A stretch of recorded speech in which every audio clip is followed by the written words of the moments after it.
प्रदोष व्रत फाल्गुन मास के कृष्ण पक्ष का पहला प्रदोष व्रत मंगलवार के दिन पड़ रहा है। ऐसे में यह भौम प्रदोष व्रत होगा तो बहुत ही प्रिय। आज भौम प्रदोष व्रत की कथा सुनने से पहले कमेंट बॉक्स में हर हर महादेव अवश्य लिखें, से भोले बाबा की कृपा सदैव आप पर बनी रहे। भौम प्रदोष व्रत कथा के अनुसार एक समय की बात है, एक नगर में एक वृद्धा रहा करती थी। उनका एक ही पुत्र था और वह वृद्धा हनुमान जी की बड़ी सच्ची भक्त थी। हनुमान जी पर उनकी गहरी आस्था थी। हर मंगलवार को नियम पूर्वक व्रत रखकर वह वृद्धा हनुमान जी की आराधना किया करती थी। एक बार हनुमान जी ने अपनी उस वृद्ध महिला भक्त की श्रद्धा की परीक्षा करने का विचार किया। तब हनुमान जी एक साधु का वेश धारण करके वृद्धा के घर गए और पुकारने लगे, कोई हनुमान भक्त जो हमारी इच्छा पूर्ण करे। आवाज उन वृद्धा के कानों में पड़ी। पुकार सुनकर वृद्धा जल्दी से दौड़ी दौड़ी बाहर आई और साधु महाराज को देखा तो उन्हें हाथ जोड़कर प्रणाम करके बोली, आज्ञा दीजिए महाराज। हनुमान वेशधारी साधु बोले, मैं भूखा हूँ, भोजन करूंगा, आप थोड़ी जमीन लीप दो। साधु की बात सुनकर वृद्धा दुविधा में पड़ गई, इसलिए हाथ जोड़कर बोली, महाराज लीपने और मिट्टी खोदने के अलावा आप कोई दूसरी आज्ञा दे दीजिए, वह आज्ञा मैं अवश्य पूर्ण करूंगी। तब साधु ने 3 बार वृद्धा से प्रतिज्ञा करवाई और प्रतिज्ञा कराने के बाद कहा, तू अपने बेटे को बुला, मैं उसकी पीठ पर आग जलाकर भोजन पकाऊं। साधु की बात सुनते ही वृद्धा तो घबरा गई, परंतु वह तो प्रतिज्ञा कर चुकी थी, इसलिए वह नियमबद्ध थी। अब उसने अपने पुत्र को बुलाया और साधु महाराज को सौंप दिया। वेशधारी साधु हनुमान जी ने वृद्धा के हाथों से ही उसके पुत्र के पेट के बल लिटवाया और उसकी पीठ पर आग जलाती देखकर वह वृद्धा बड़े दुखी मन से अपने घर के भीतर चली गई। इधर भोजन बनाकर साधु ने वृद्धा को बुलाकर कहा, आइए माताजी, भोजन बन गया, अपने पुत्र को भी पुकारो ताकि वो भी आकर भोजन भोग लगा ले। साधु महाराज की बात सुनकर दुखी वृद्धा जो मन ही मन हनुमान जी को याद कर रही थी, वह कहने लगी, हे साधु महाराज, मेरे पुत्र का नाम लेकर आप मुझे और कष्ट मत दीजिए। अभी अभी तो आपने मेरे पुत्र की पीठ पर आग जलाकर भोजन बनाया, लेकिन साधु महाराज नहीं माने और वृद्धा से बार बार अपने पुत्र को आवाज लगाने की बात कहते रहे। तब वृद्धा ने साधु महाराज की बात मानकर अपने पुत्र को आवाज लगाई। तब देखते देखते वृद्धा का वह पुत्र जो घर के बाहर ही खेल रहा था, माँ की आवाज सुनकर दौड़ा दौड़ा अपनी माँ के पास आ गया। अपने पुत्र को जीवित देखकर वृद्धा को बड़ा आश्चर्य हुआ और यह सब चमत्कार देखकर वह साधु महाराज के चरणों में गिर पड़ी। तब हनुमान जी अपने वास्तविक रूप में प्रकट हुए और वृद्धा को भक्ति का आशीर्वाद दिया। बजरंग बली हनुमान जी की कृपा से वृद्धा को उसका पुत्र वापस मिल गया और वृद्धा के जीवन में जो भी दुख थे वह सब बजरंग बली की कृपा से दूर हो गए। प्रेम से बोलिए बजरंग बली जी हनुमान की जय। जय हो भोलेनाथ की। एक बार शिव जी माता पार्वती के साथ हरिद्वार भ्रमण पर थे। पार्वती जी ने वहां देखा कि मनुष्य गंगा जी में स्नान कर रहे हैं और हर हर गंगे कहते चले जा रहे हैं, परंतु सभी दुखी और पाप परायण हैं। तब देवी पार्वती जी ने बड़े आश्चर्य से भोलेनाथ जी से पूछा, हे देव, गंगा में इतनी बार स्नान करने पर भी इनके पाप और दुखों का नाश क्यों नहीं हुआ? क्या अब पवित्र गंगा जी में लोगों के पापों का नाश करने की शक्ति नहीं रही? तब भगवान शिव देवी माता पार्वती से कहने लगे, प्रिय, गंगा में तो आज भी वही शक्ति है, परंतु इन लोगों ने पाप नाशनी गंगा में स्नान ही नहीं किया, तब भला इन्हें लाभ कैसे होगा? देवी पार्वती ने यह सुनकर बड़ा आश्चर्य किया। फिर पूछा, प्रभु, स्नान कैसे नहीं किया? मैं तो देख रही हूँ कि सभी तो गंगा से स्नान करके आ रहे हैं और अभी तक तो इनके शरीर भी गीले हैं, तब भगवान शिव ने कहा, देवी या तो केवल जल में डुबकी लगाकर आ रहे हैं, मैं तुम्हें इनका रहस्य कल समझाऊंगा। अगले दिन बड़े जोर की बरसात होने लगी। सारी गलियां कीचड़ से भर गईं। एक चौड़े रास्ते में गहरा गड्ढा था, उसके चारों ओर कीचड़ ही कीचड़ भरा हुआ था। भगवान शिव ने अपनी माया से एक वृद्ध रूप धारण कर लिया और एक दिन विवश की तरह गड्ढे में जाकर ऐसे पड़ गए मानो कोई मनुष्य चलता हुआ गड्ढे में गिर पड़ा हो और निकलने का प्रयास करने पर भी निकल नहीं पा रहा हो। भगवान शिव ने देवी पार्वती को गड्ढे से थोड़ी दूर यह समझाकर बिठा दिया कि देखो, आप लोगों को सुनो सुनो सुनो कहकर पुकारती रहना कि मेरे वृद्ध पति अचानक गड्ढे में गिर पड़े हैं। कोई पुण्यात्मा इन्हें निकालकर इनके प्राण बचाए और मुझ अबला की सहायता करे।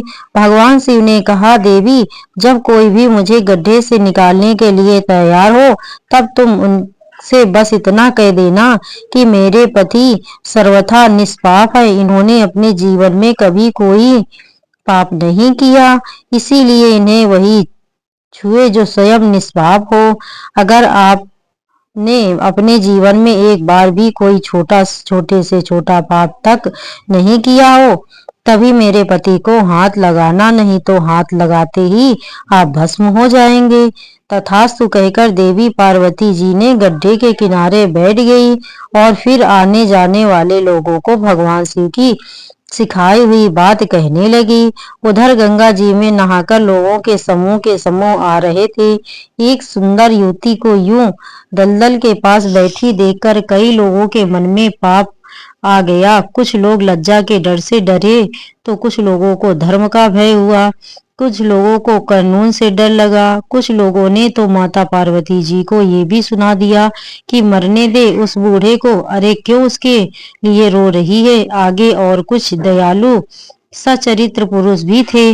उन्होंने करुणा करके युवती के पति को निकालना चाहा, लेकिन जैसे ही उन्होंने उस वृद्ध को वहां से हटाना चाहा, तभी देवी पार्वती के वचन सुनकर वे भी रुक गए कि जो निष्पाप हो केवल वही छुए, नहीं तो वे भी भस्म हो जाएंगे।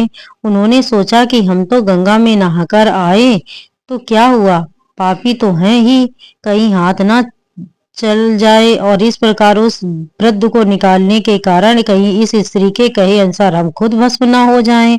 इस तरह सोचकर किसी की हिम्मत नहीं हुई कि वे उस वृद्ध को दलदल से बाहर निकाल पाए। सैकड़ों लोग आए और पूछकर चले गए।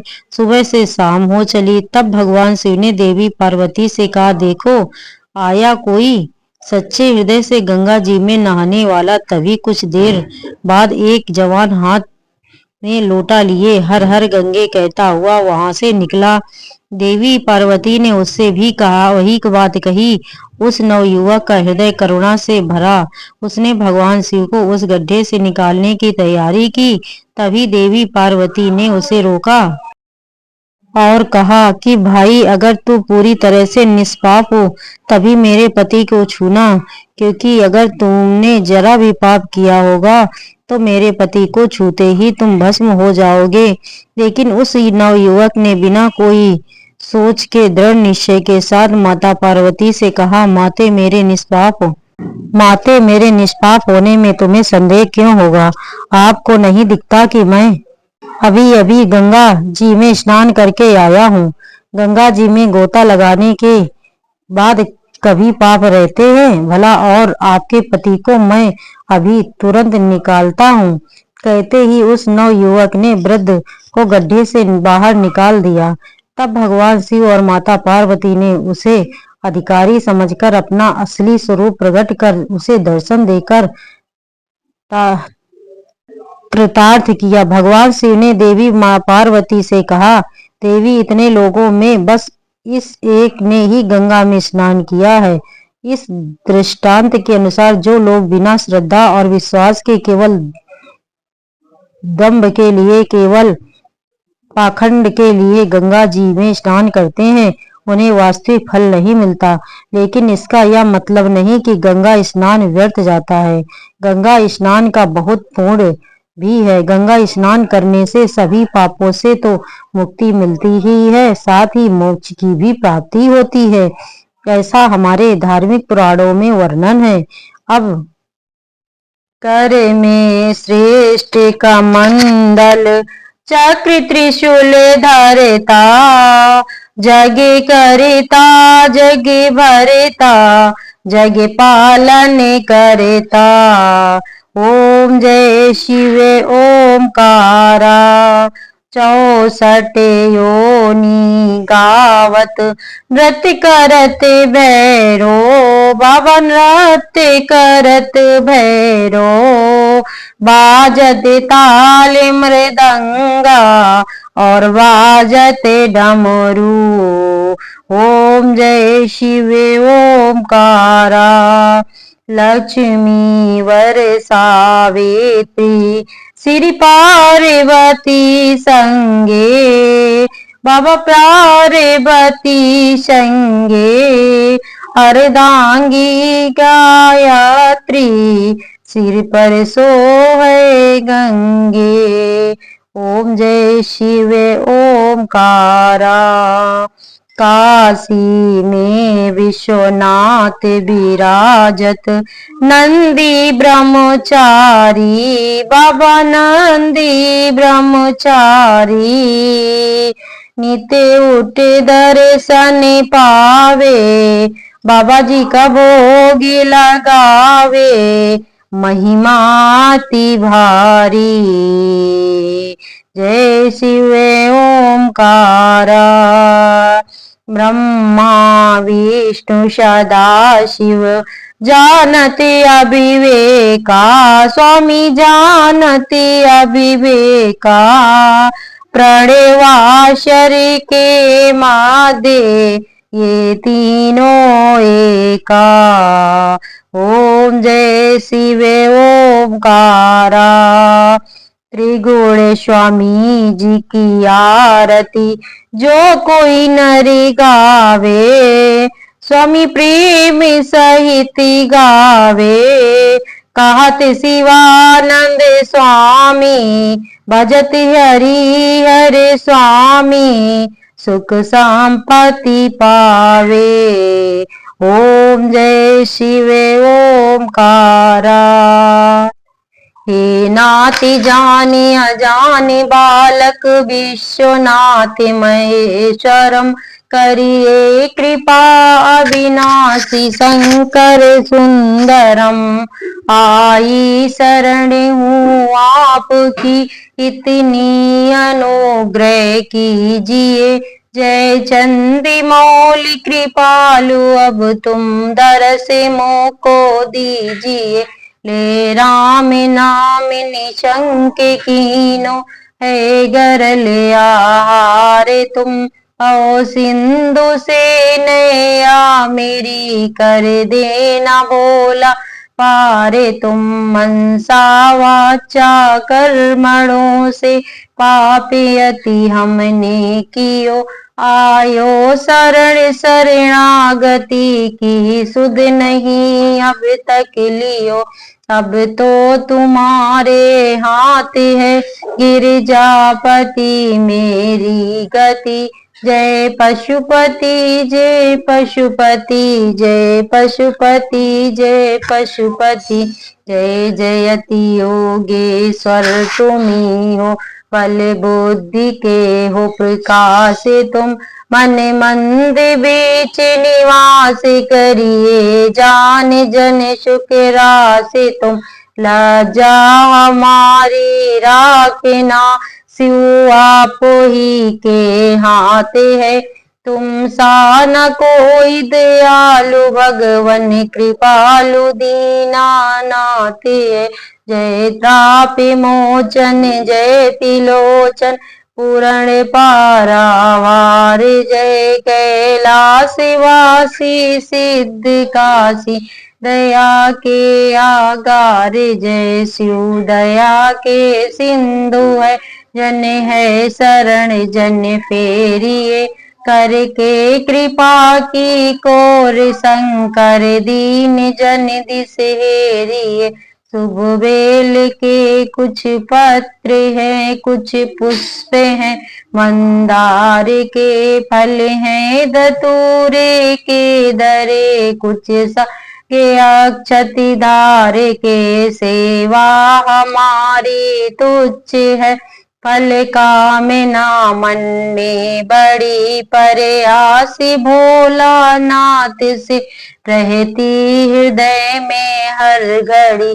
हे विश्वनाथ महेश अपनी भक्ति कृपया दीजिए, निर्भय निडर निशंक अपनी शक्ति कृपया दीजिए। सत्य व्रत धारी हृदय में भावना ऐसी भरे, बम बम मारे बम बम मारे बम बम मारे बम बम मारे।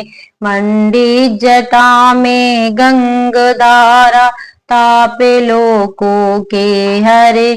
शशि भाल तब यश चंद्रिका, सबके हृदय शीतल करे।